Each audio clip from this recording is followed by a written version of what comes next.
This empty box of concrete, 400 square feet that most Americans use to store junk, has done more to shape how you live than almost any other space in your home. It dictates where you can afford to live, how far you commute, whether your kids can walk to school, and how much you spend on gas.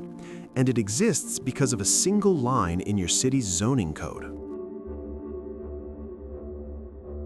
In most American cities, the law requires every new house to include parking for at least 2 cars.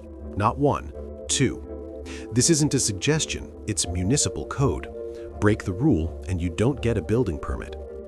But this requirement doesn't exist in most of the world. In Tokyo, you can buy a home with 0 parking. In Amsterdam, entire neighborhoods are built without garages. In Paris, parking is a luxury, not a legal minimum. So why does America treat the 2-car garage like a constitutional right? The answer lies in the 1950s and a single assumption, that every adult would own a car forever. After World War II, America made a bet. The federal government decided the future was the automobile. Highways were subsidized, mortgages were subsidized, and gasoline was kept cheap. Car ownership exploded. In 1950, there were 25 million cars in America. By 1970, there were 90 million. City planners panicked. They looked at crowded streets, cars parked on sidewalks blocking traffic, and asked, how do we fix this? Their solution wasn't better transit or walkable neighborhoods. It was requiring every new home to have private parking. By the 1960s, minimum parking requirements were standard, 2 spaces per house, sometimes more. The logic was simple. If everyone has a garage, they won't clog the streets. It worked. Streets stayed clear. But nobody asked the second question.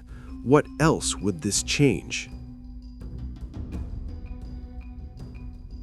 Here's what a mandatory 2-car garage actually does. First, the direct cost. Building one costs $25,000 to $50,000.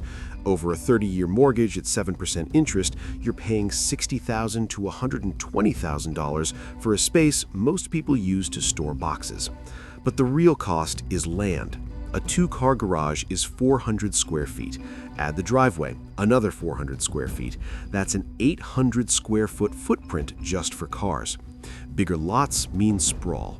If every house sits on a 7,000 square foot lot instead of 5,000, you fit 30% fewer homes in the same area.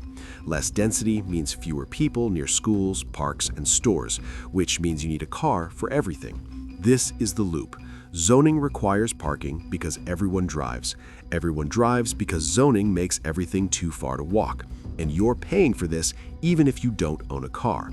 Studies show parking requirements add 15 to 20% to housing costs. You're financing someone else's garage forever. Let me show you what America lost. This is a neighborhood built in 1920. Homes are close to the street, lots are small, garages, if they exist, are in back.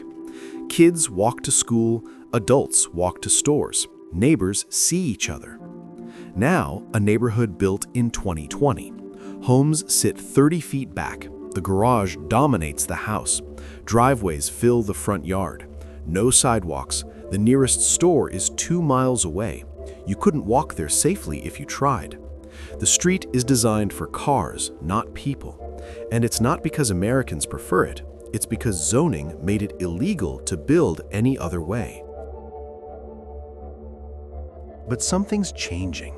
In 2018, Minneapolis became the first major U.S. city to eliminate single-family zoning and parking minimums. Portland followed, then Berkeley, then Austin. The result? Developers are building smaller, cheaper homes, duplexes, townhomes, cottage courts. Housing that used to be illegal is now filling the gaps. Early data shows it's working. In Minneapolis, rents have risen slower than peer cities. More housing is being built, and the streets haven't collapsed into chaos. Turns out, when you don't legally require 2 cars per household, people adjust. The 2-car garage isn't just a box for your car. It's a policy choice that decided how your city would grow, how far you'd commute, how much your house would cost, and whether you'd ever talk to your neighbors. For 70 years, we've treated it as inevitable, but it was always optional. The question is, what do we build next?